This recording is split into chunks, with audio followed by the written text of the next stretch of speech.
Selamat siang, salam sejahtera bagi kita semua. Perkenalkan, nama saya Syahira Tara Kartika dari SMA Negeri 3 Surakarta. Di sini saya menjadi pembicara pertama dalam tim oposisi dalam mosi Dewan ini menyesalkan narasi Galactic U dan segera menghentikan semua proyek penelitian terkait alien.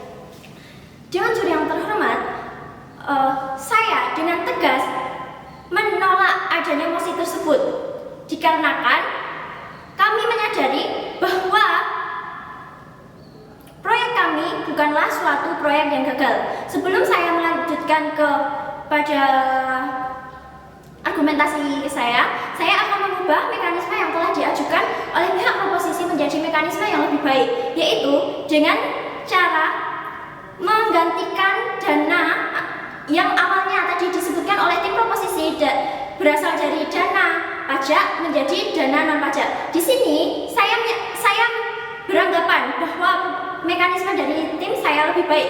Karena apa? Karena dengan mengadakan pendanaan dari non pajak, kita bisa bekerja sama dengan swasta.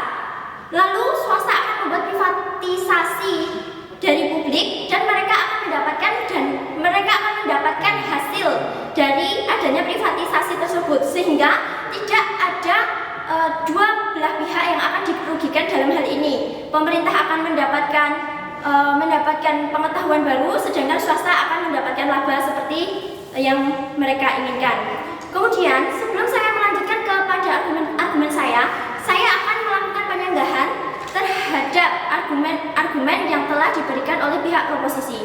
Dewan juri yang terhormat, baru saja pihak oposisi telah memberikan argumen-argumen berupa untung tidaknya penelitian tentang kecerdasan ekstraterestrial bagi kehidupan manusia. Dewan juri yang terhormat, karena saya telah memberikan mekanisme baru, maka saya berhasil menyanggah argumen yang pertama, yaitu tentang penggunaan uang pajak yang bermasalah. Karena dalam mekanisme saya tidak menggunakan dana pajak, sehingga argumentasi saya karena dibantu oleh mekanisme saya akan meruntuhkan argumentasi pertama dari pihak proposisi. Dan yang kedua, pihak proposisi menyatakan bahwa bahwa tingkat keberhasilan suatu proyek itu bisa dilihat dari parameternya. Yang pertama, memiliki keuntungan konkret, di mana keuntungan dari adanya proyek ekstraterestrial ada atau tidaknya keuntungan di dalam proyek tersebut. Saya tidak menyetujui argumen tersebut. Karena apa? Sebenarnya proyek ekstraterestrial mempunyai keuntungan yang konkret, tapi dalam jangka yang lama. Contoh, dengan adanya ekstraterestrial dapat mengetahui adanya kehidupan luar angkasa.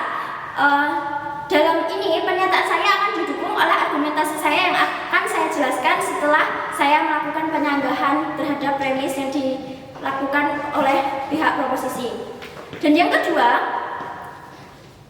pihak proposisi menyatakan bahwa dapat terjadi dua skenario. Yang pertama, di alam semesta hanya ada manusia saja. Saya menolak adanya skenario tersebut. Karena apa? Karena dengan adanya pengetahuan ekstraterestrial, kita dapat mengetahui, suatu saat kita akan mengetahui bahwa kemungkinan manusia selain di bumi ini ada, kemungkinan makhluk lain selain di bumi itu ada, dapat dibuktikan. Dan yang kedua, tentang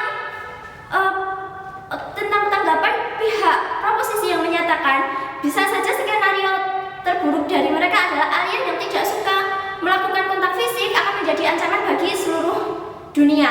Saya sangat menolak hal itu. Karena apa? Belum tentu. Karena mereka memiliki teknologi yang lebih bagus dari mereka akan melakukan penyerangan secara brutal terhadap kita semua. Karena apa? Karena bisa saja kita mengambil tanggapan bahwa alien itu juga mempunyai perasaan, sehingga mereka tidak akan melakukan sesuatu tanpa ada alasan yang jelas.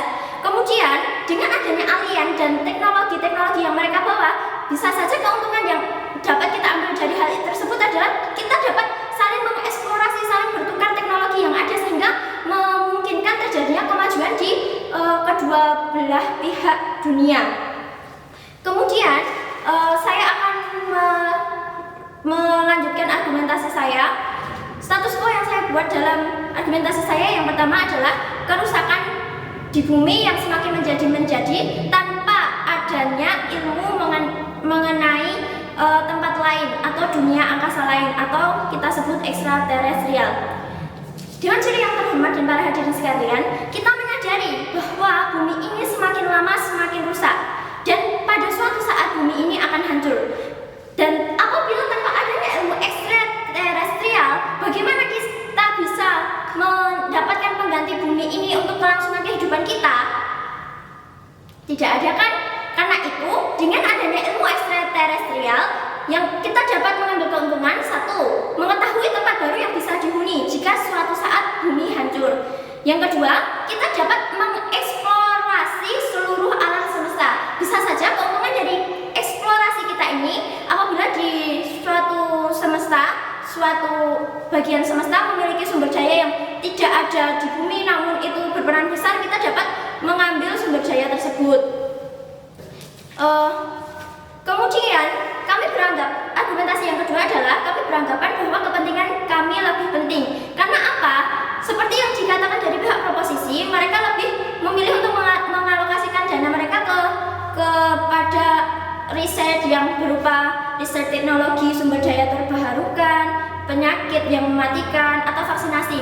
Namun sebenarnya tujuan dari adanya pengalokasian ke bidang-bidang tersebut hanya akan membuat keuntungan bagi pihak elit saja. Karena apa? Karena dengan adanya vaksinasi, pemerintah menggelontorkan dana di vaksinasi, maka perusahaan-perusahaan yang bergerak di bidang farmasi, kemudian bidang kesehatan akan mendapatkan keuntungan. Sedang rakyat kecil menengah ke bawah mendapatkan apa? Tidak mendapatkan apa-apa.